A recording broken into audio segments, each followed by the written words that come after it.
Here is the second episode of Team Collapses. In the last one I talked about the 2016 Lions. This one, though, is going to be much more closer to reality than that one. And that is the 2002 Saints. So the last 2 years going into the 2002, the Saints, after they went 3-13 in 1999, all of a sudden exploded onto the scene in 2000, going 10-6, making the playoffs for the first time in 8 years. They won the NFC West for the first time in 9 years, and they stunned everyone by beating the Rams, the defending champs, to finally win their first playoff game in 33 years. They would go on to lose the Vikings in the divisional round, but in 2001, the Saints had Super Bowl aspirations, especially since they were hosting the Super Bowl. They were 7-5 with 4 weeks remaining, hanging in there still for at least a wild card appearance maybe, but then they lost in blowout fashions their final 4 games to finish 7-9 and missed the playoffs. So no one knew what would happen with the Saints in 2002 as they were heading to the newly created NFC South, but they had a really, really hot start. They started off 4-0, 6-1, 7-2. They collapsed a little bit, but with 3 games remaining, they were 9-4 and in position still to make a playoff berth. But nope, just like the 2016 Lions, they went on to lose all 3 of their remaining games, finished 9-7, and just missed the playoffs. But what if that didn't happen?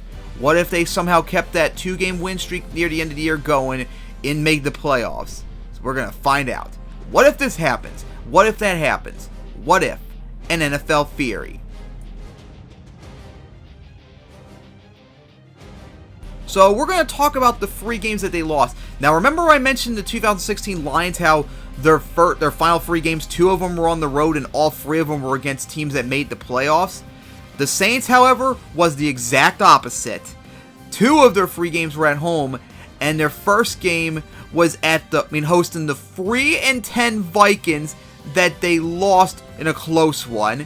Then their second loss was at the 1-13 Bengals, who would be the worst team in 2002 record-wise in another close one. And then finally, they hosted the 6-9 Panthers in another close one, which they lost. So, all 3 of their losses were not only against teams with losing records, but all of them were within a win of each other. They lost to the Vikings by 1. They lost to the Bengals by 7. And then they lost to Panthers by 4. All of them were within a touchdown of tying or taking the win. And if they won just one of these games, they would have still made the playoffs. So, in this scenario, they're going to win all 3 of their games to finish 12-4. So what would that lead them? Well, not only would that get them into the playoffs, they would tie the Buccaneers at 12-4, the best record in the NFC South, but they swept the Buccaneers in 2002, so they would instead win the NFC South over the Buccaneers, and it would be a freeway tie between them, the Packers, and Eagles for the NFC's number 1 seed. Due to tiebreakers, the Eagles still would get the number 1 seed, which would then knock it the 2nd seed between the Saints and Packers. And since the Saints beat the Packers in week 2 of 2002, the Saints now have the number 2 seed, and the Buccaneers fall all the way down to the 5th seed as the Giants fall to the 6th seed and the Falcons don't make the playoffs. So then in the playoffs, in the wild card, the Giants would visit the Packers. I think the Packers would beat the Giants this time around. So the divisional round, it would be the Packers at the Saints, and just like in week 2 of this regular season, I think the Saints would beat the Packers. So now the conference championship would be the Saints hosting the Buccaneers, as the Buccaneers beat the 49ers in the wildcard rounds, beat the Eagles in the divisional round like they did in the NFC Championship. Who would win this one? This would be a battle between one of the league's best offenses that year against the league's number 1 defense and the best defense we've had since.